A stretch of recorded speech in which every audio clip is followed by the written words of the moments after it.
Est-ce que je peux vous demander un autographe, s'il vous plaît? Avec plaisir. Sur les 2 livres, ce serait super chouette. Ah, vous étiez prof à Doulan? À Doulan, oui.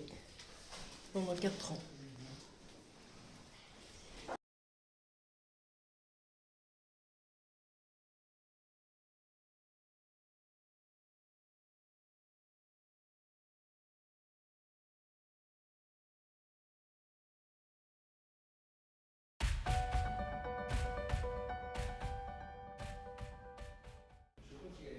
Ça vient. Il y a quelque chose qui me dit que je dois écrire.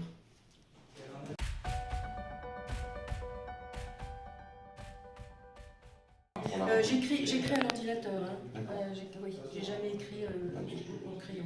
Comme ça permet de corriger, de refaire, d'effacer. Et en général, j'efface pas beaucoup.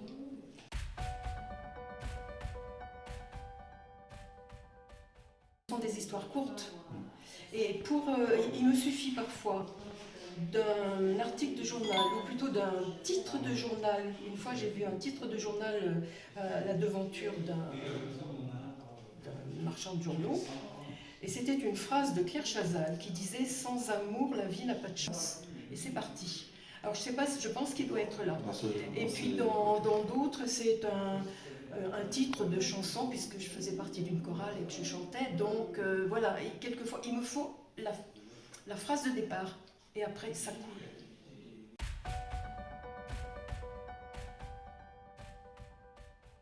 J'ai toujours pensé, et ça je le dis avec humilité, que ce que j'écris, ça m'est envoyé. Je ne suis qu'un canal, c'est tout.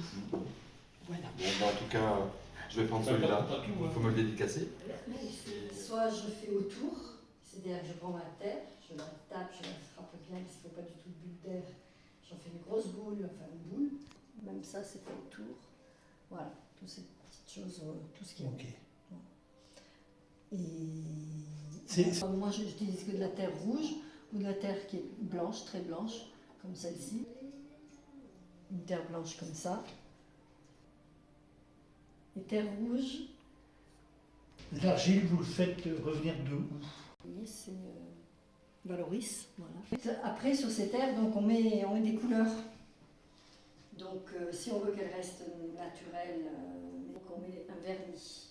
Un vernis qu'on appelle un émail, qui est transparent et qui fait changer quand même la couleur de la terre. Première étape, on forme l'objet et on le fait cuire. 1020 degrés. Et une fois que ça sort du four, on passe à l'étape de la glaçure, donc de l'émaillage. D'accord. 3 cuissons, ça peut se faire aussi. Soit on utilise des pigments comme des pigments qui font des couleurs, voilà, couleur poudre, qui ne donnent pas du tout la couleur qui va sortir. Donc on a souvent des surprises. D'accord.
Irène, merci beaucoup.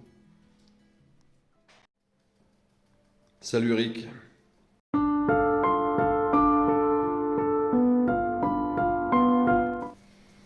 Parce que ça faisait plusieurs années, une dizaine d'années qu'on venait dans le Cantal en vacances et qu'on faisait des très belles rencontres. On a d'abord découvert un beau pays, mais un pays vivant avec des gens très attachants. qui nous ont appris beaucoup de choses. Donc, on en avait un peu marre de la côte. Ouais. Donc on a décidé de vendre là-haut et de venir s'installer à l'année.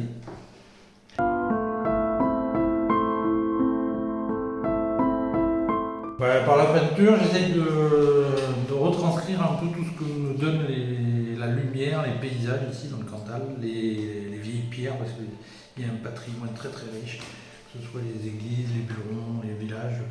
En plus, la peinture, c'est un peu une thérapie, hein, c'est une communion, une osmose avec justement tout ce que je peux vivre ici dans le Cantal.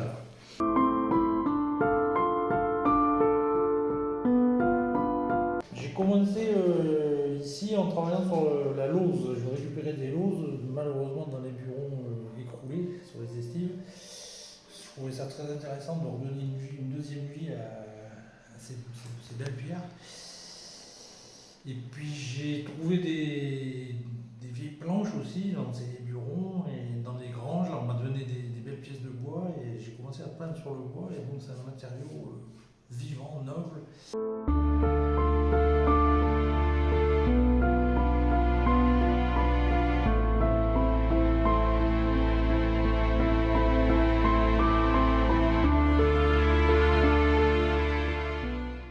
L'acrylique, peinture acrylique. J'ai vraiment trouvé mon bonheur, c'est une peinture qui est facile à utiliser. Bon.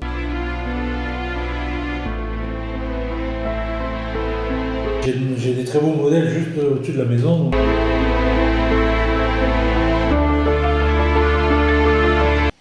Ah oui, c'était un travail sur une plus longue période, c'est intéressant, c'est effectivement, puis bon, ça va être pérennisé, quoi. C'est-à-dire c'est quelque chose qui va rester, quoi. C'est une autre dimension, c'est très intéressant. Je travaille aussi sur des portes de bâtiments agricoles, aussi sur une autre échelle, c'est très intéressant.